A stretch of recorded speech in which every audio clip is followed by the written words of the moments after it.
Après 48 heures de repos, les matchs des huitièmes de finale de cette CAN Côte d'Ivoire 2023 débutent demain samedi 27 janvier. Deux rencontres au programme. L'Angola fait face à la Namibie au stade de la paix de Bouaké. Rappelez-vous, l'Angola qui a fini premier de sa poule, contrairement à la Namibie qui a été repêchée et qui découvre ce stade de la compétition.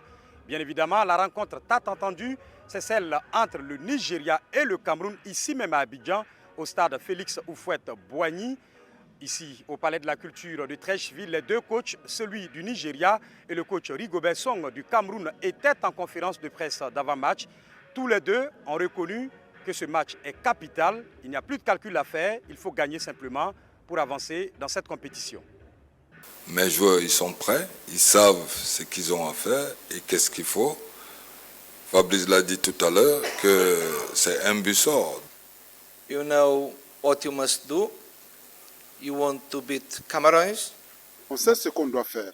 On doit battre le Cameroun. On ne veut pas prendre de but. On voudrait en marquer au moins un et nous qualifier. And pass.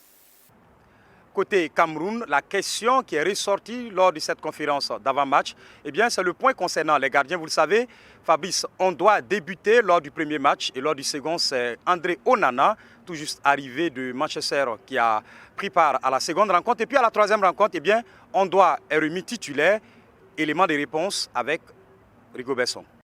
Aujourd'hui, je n'ai pas de problème avec les gardiens de but. Tous mes gardiens, ils sont compétitifs. Et je dis encore, je suis venu avec 27 joueurs et tous les 27 sont présents et prêts à répondre à ce que nous recherchons. Donc, je pense qu'il faudrait...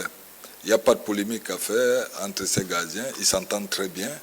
Et je pense que chacun a l'opportunité, tous mes 27 joueurs ont l'opportunité de pouvoir démontrer de quoi ils sont capables. Et voilà, après les choix, ils sont faits.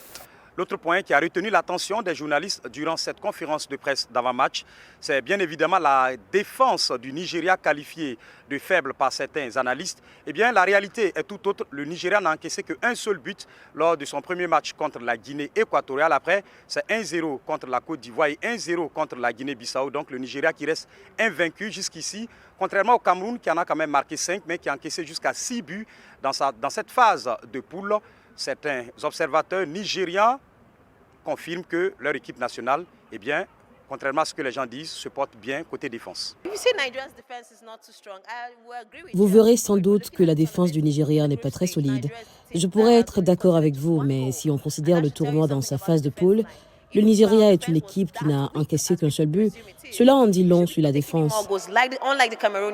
Si notre défense était aussi faible que les gens le supposent, nous devrions prendre plus de buts que les Camerounais qui en ont encaissé beaucoup.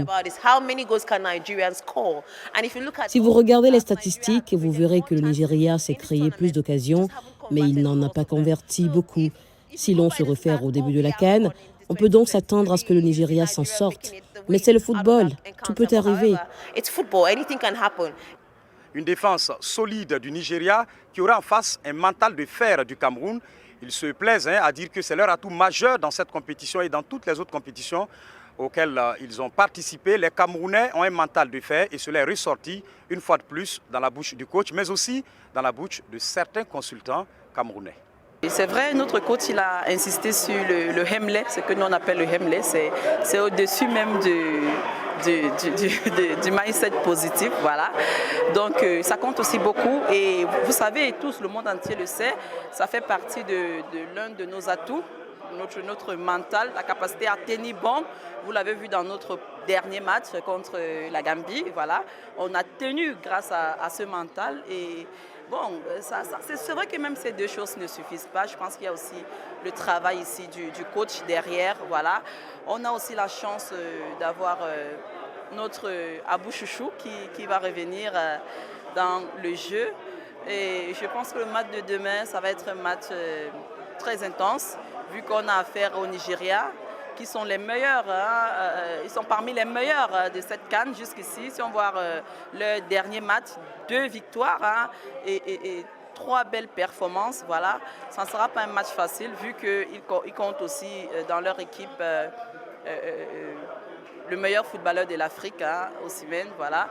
Nigeria-Cameroun, une rencontre très attendue ici en Côte d'Ivoire, mais aussi et surtout au Nigeria et au Cameroun, appelé affectueusement le continent. Toute l'Afrique saura si les Lions indomptables vont passer l'étape des 8e de finale et espérer peut-être, pourquoi pas, réaliser ce qu'ils avaient fait il y a 40 ans de cela en remportant la Coupe d'Afrique des Nations, ici même à Abidjan, et dans le même stade qui va les accueillir demain, le stade Félix Houphouët-Boigny, affectueusement appelé le Félicia. Bagassi Koura, Yacouba Ouedraogo, Abidjan pour VO Afrique.